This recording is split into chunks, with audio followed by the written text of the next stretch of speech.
Em o nome do Senhor Jesus, meu Pai, fala conosco através da Tua palavra, nos ensina, nos orienta, nos abençoe. Que essa palavra, meu Pai, venha mexer, meu Pai, com o que precisa ser mexido dentro de nós. Que essa palavra nos faça enxergar o que não estávamos enxergando, mudar no que nós não mudamos, aprender o que nós não aprendemos ainda. Fala conosco, abre o nosso entendimento e usa a minha boca, que o Teu povo te escute nessa noite, em nome de Jesus, e quem crê diga amém. O Senhor Jesus, olha para mim por favor. O Senhor Jesus falou de Naamã. Ele falou de Naamã. Deixa a Bíblia aberta em 2 Reis 5, versículo 1, mas no livro de Lucas 4, 27, coloca para mim só esse versículo. O Senhor Jesus disse assim, ó: e muitos leprosos haviam em Israel no tempo do profeta Eliseu, e nenhum deles foi purificado, senão Naamã o sírio. Olha para mim, por favor, para você entender. Deus escolheu um povo. Deus é Senhor de toda a terra, mas Ele escolheu um povo, o povo de Israel. E o povo de Israel achava que Deus só se manifestava na vida deles, e não na vida dos gentios, os não judeus. E isso sempre foi forte na cultura deles. Tanto é que o Senhor Jesus falou para aquela mulher cananeia: não é bom tirar o pão dos filhos para dar aos cachorrinhos. E mesmo assim atendeu ela, honrou a fé dela. Mas falou do povo escolhido. E Paulo, quando pregava para os gentios, ele encontrou uma resistência muito grande. Imagine na época de Naamã. Naamã, ele tinha uma lepra. Aqui no capítulo 5, no versículo 1, diz assim: e Naamã, capitão do exército do rei da Síria, era um grande homem diante do seu senhor, e de muito respeito, porque por ele o Senhor dera livramento aos sírios. Quem deu o livramento? O Senhor. E era este homem herói valoroso, porém leproso. Agora olha para mim aqui, deixa a Bíblia aberta, entenda isso. Naamã, ele já tinha enfrentado muitas guerras. Ele era um homem de guerra. Tem gente aqui que é de guerra. Tem mulheres aqui que são de guerra. Tem homens aqui que são de guerra. Pessoas que não têm dificuldade para acordar cedo, dormir tarde, são de lutas, são pessoas determinadas, são pessoas que o que tiver pela frente, elas abraçam, elas fazem frente com situações difíceis e vão para a guerra. Ele era um homem de guerra. Só que ele se deparou com uma guerra que ele não conseguia vencer. Ele já tinha alcançado muitas vitórias, mas não conseguiu vencer a lepra. E tem gente aqui que já venceu muitas lutas, já venceu muitas batalhas, como Naamã. E digo mais, Deus já tinha efetuado livramentos através de Naamã. E Naamã nem sabia que era Deus trabalhando na vida dele. Tem gente aqui, se você parar para pensar um pouco, você vai ver que antes de você chegar na igreja, Deus te deu livramentos. Deus te abençoou. Deus deu sinais na sua vida, mostrando que Ele queria te incluir nos planos dEle. Havia um plano de Deus para ser glorificado na vida de Naamã. Jesus, o nosso Senhor, Ele falou de poucos do Antigo Testamento. Ele falou de Abraão, Ele falou de Moisés, Ele deu exemplo de Noé. Mas Ele cita aqui Naamã, que fez a diferença. Era um comandante do exército da Síria, porém ele tinha uma lepra. E eu vejo a lepra como um problema que se assemelha com o financeiro, porque todo mundo, quando a pessoa está com um problema financeiro, quer distância. A lepra faz todo mundo se afastar. A lepra é um problema que tortura a pessoa. Cada hora a pessoa vai perdendo uma parte do corpo. E o problema financeiro também é assim. Cada hora a pessoa vai perdendo uma coisa. Há quem perdeu o carro, há quem teve que vender o carro da esposa, há quem teve que tirar filho do colégio particular, há quem teve que se mudar para um lugar menor, há quem teve que vender uma casa, um apartamento próprio para poder voltar para aluguel, para pegar o dinheiro e pagar as dívidas, há quem teve que recomeçar do zero, há quem teve que fazer muitas coisas. Então o problema financeiro também é difícil. E ele tinha uma lepra e por um tempo ele escondeu, e o problema financeiro por um tempo dá para esconder, mas não dá para esconder o tempo inteiro, porque chega uma hora que é exposto. E ele estava nessa situação difícil, muito difícil. Era um homem de guerra, mas ele estava enfrentando uma guerra que só Deus poderia ajudar ele. Só Deus poderia mudar aquela situação. Ele tinha um porém. Ele tinha um porém. Ele tinha algo que só Deus poderia resolver e mais ninguém. E a Bíblia diz assim, olha só, versículo 2: e saíram tropas da Síria, da terra de Israel, e levaram preso uma menina, que ficou ao serviço da mulher de Naamã. E disse esta a sua senhora: antes o meu senhor estivesse diante do profeta, que está em Samaria, ele o restauraria da sua lepra. Olha para mim, por favor. Eu quero voltar a falar dessa mulher. Essa mulher foi levada como escrava depois da guerra para dentro da casa de Naamã. Mas quem está na fé é demais. Quando a pessoa está na fé é demais. Ela precisando de ajuda, ajuda os outros. Quando a pessoa está na fé, ela não se intimida com lepra, ela não se intimida com a doença grave, com um problema difícil. Quando a pessoa está na fé, ela é da fé, pode ter o problema que for, ela tem certeza que vai vencer. Você sabe o que é você ajudar os outros quando você está precisando de ajuda? Sabe o que é você dar força quando você está precisando de força?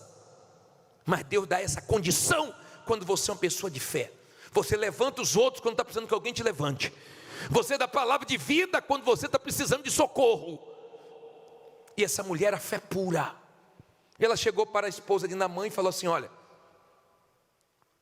se o meu senhor estivesse com um profeta lá em Samaria, ele resolveria o problema dele. Quando você é uma pessoa de fé, e você passa por um momento difícil, vai para lugares difíceis, passa por situações difíceis, você sabe que tem um propósito de Deus ali para ajudar alguém. Você entende que você está numa situação difícil para ajudar alguém. E esse alguém que ela estava ali para ajudar era Naamã, um homem leproso, mas era orgulhoso.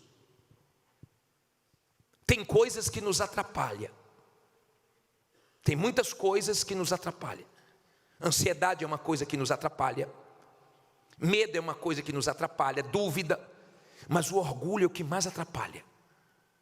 Porque o orgulho é o pecado do diabo. E aprenda uma coisa.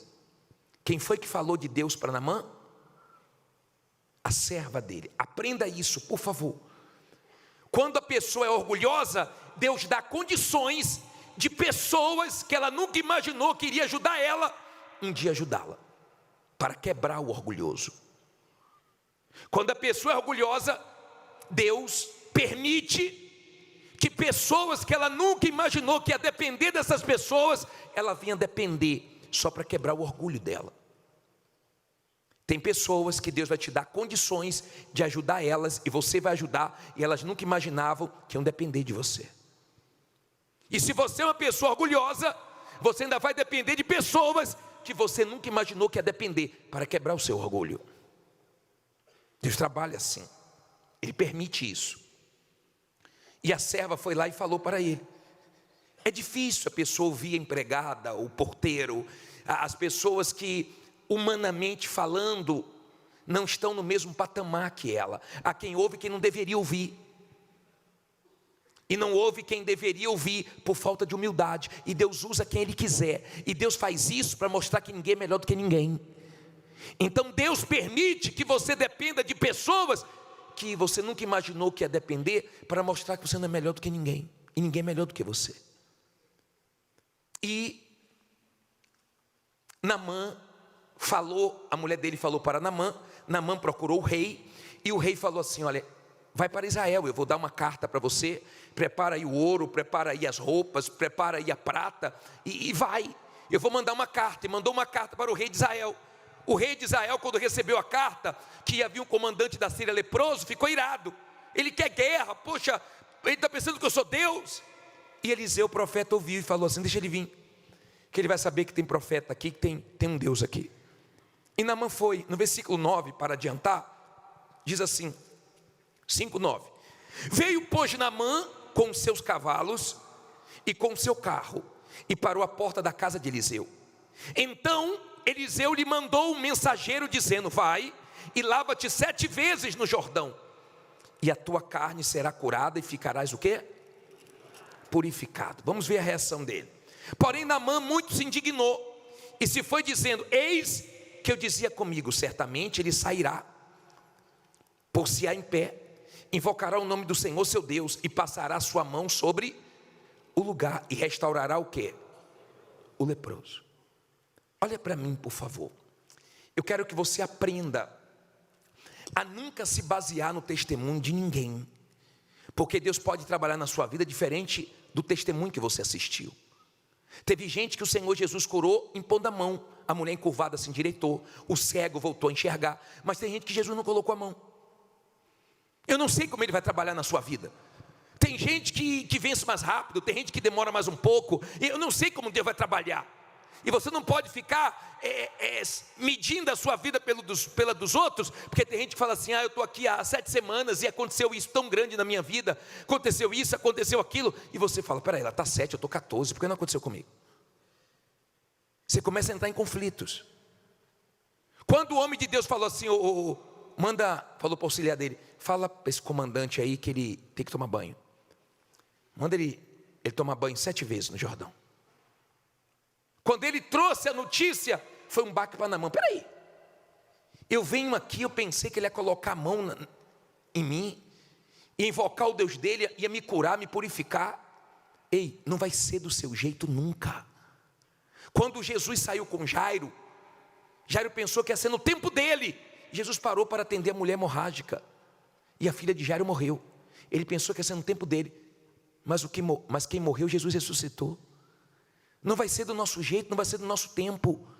Marta e Maria falou: se eu tivesse chegado antes. Não, ele não chega antes nem depois, ele chega na hora dele, porque a hora dele é a hora certa. E a nossa parte é confiar, é fazer as coisas que estão ao nosso alcance e deixar ele fazer o que não está ao nosso alcance, no tempo dele, da maneira dele. Se é colocando a mão, se não é colocando a mão, não importa.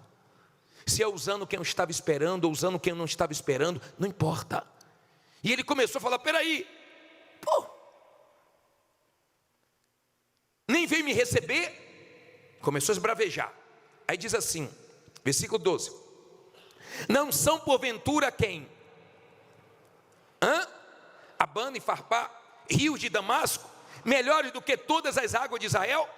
Não me poderia eu lavar neles e ficar purificado? E voltou-se e foi com indignação. Então, chegando-se a ele os seus servos, e lhe falaram e disseram: meu pai, se o profeta te dissesse alguma grande coisa, porventura não a faria? Quanto mais dizendo-te ele: lava-te e ficarás purificado. Então desceu e mergulhou no Jordão. Mergulhou onde? No Jordão, guarde esse nome. 7 vezes, conforme a palavra do homem de Deus, e a sua carne tornou-se como a carne de um menino, e ficou purificado. Olha para mim, por favor.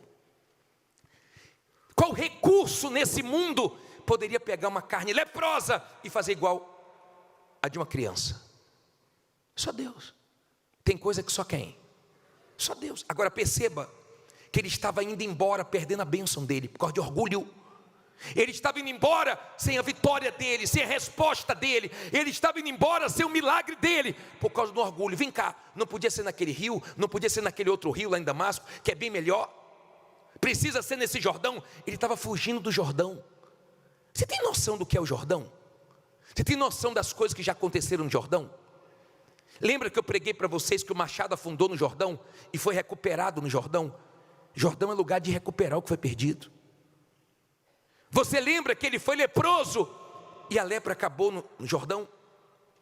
Jordão é lugar de acabar com a lepra, com a vergonha, com a dor. No Jordão, Eliseu começou o ministério dele, dizendo: cadê o Deus de Elias? E Deus usou ele de uma forma dobrada. Jordão é lugar que a vitória vem dobrada.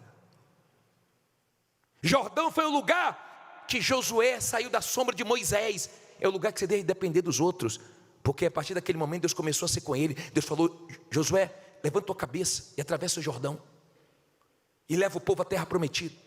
O Jordão deixa para trás o deserto, a dor, o fracasso. Ele estava fugindo do Jordão. Por que no Jordão? Como tem gente que relutou tanto para vir na Igreja Universal. Por que Igreja Universal? E Deus quer mudar a sua vida aqui. E quando você for dar testemunho, você vai ter que queimar sua linguinha, para deixar de ser orgulhoso. Quem foi que Deus usou para falar com ele agora? Os servos dele, servo de novo, mas queria o bem dele. Aprenda a ter do seu lado quem quer o seu bem. Tem pessoas que vale a pena até perder dinheiro e se afastar delas, para elas não te afastarem de Deus. Tem pessoas que te fazem mal, e se te prende por causa de dinheiro, prefira perder, prefira abrir mão, para não perder sua salvação, para não sujar seu coração, porque Deus pode recompensar você com muito mais. Amém? Tenha do seu lado pessoas que querem o seu bem, pessoas como o servo de Naamã, que incentivou, que aproximou ele de Deus. Vem cá, deixe de ser orgulhoso. Ele não pediu uma coisa difícil. Você pode fazer isso, vai e faça. Aprenda a fazer as coisas do jeito de Deus e não do seu jeito. Deus mandou ele dar quantos mergulhos? Eu imagino Deus ali contando: 1, falta 6. Ele de novo, 2, falta o terceiro. Ele não via nada, falta o terceiro. E o quarto, e o quinto, e o sexto, e o sétimo. E ele viu: se Deus mandou dar 7 mergulhos, dê 7 mergulhos. Se Deus mandou dar 13 voltas, dê 13 voltas. Faça as coisas do jeito de Deus. Se ele desse 6 voltas, não ia acontecer. Se o povo de Israel desse 12 voltas diante das muralhas, não ia cair. Tem gente que no primeiro propósito da muralha Deus já abençoou, porque sabia que ela ia até o final. Mas tem gente que não está acontecendo nada, nem uma rachadurazinha. Mas Deus sabe que vai acontecer se você perseverar. Está dando para você entender? Por favor, compreenda. Naamã resolveu o problema dele, mas quando o orgulho acabou, o orgulho dele teve que acabar. Então Deus foi usando servos. Você vai ter que ouvir os servos. Se você quer mudar de vida, vai ter que ouvir quem você nunca imaginou que iria te ajudar. E ele voltou e foi para o Jordão, e depois ficou limpo. Voltou para a terra dele, tentou dar presentes para o homem de Deus. O homem de Deus falou: não quero nada. Que o homem de Deus não quer nada seu.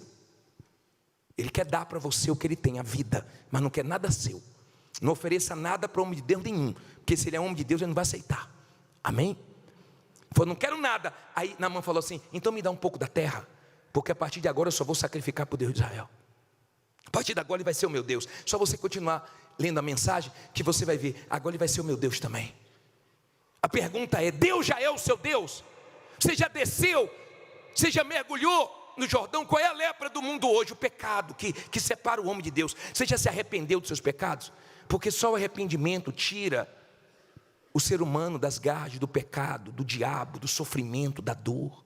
Ninguém dava jeito na lepra, mas Deus deu. Você pode ter tentado resolver seus problemas, tudo que é jeito, e vende isso, e vende aquilo, e faz empréstimo, vai para a mão da agiota. Resolveu nada, mas Deus vai te ajudar a resolver. Fique em pé, diga: Deus vai me ajudar a resolver. Se Deus falou com você através desta mensagem, compartilhe. Inscreva-se em nosso canal e não esqueça de ativar o sino para ser notificado das próximas postagens.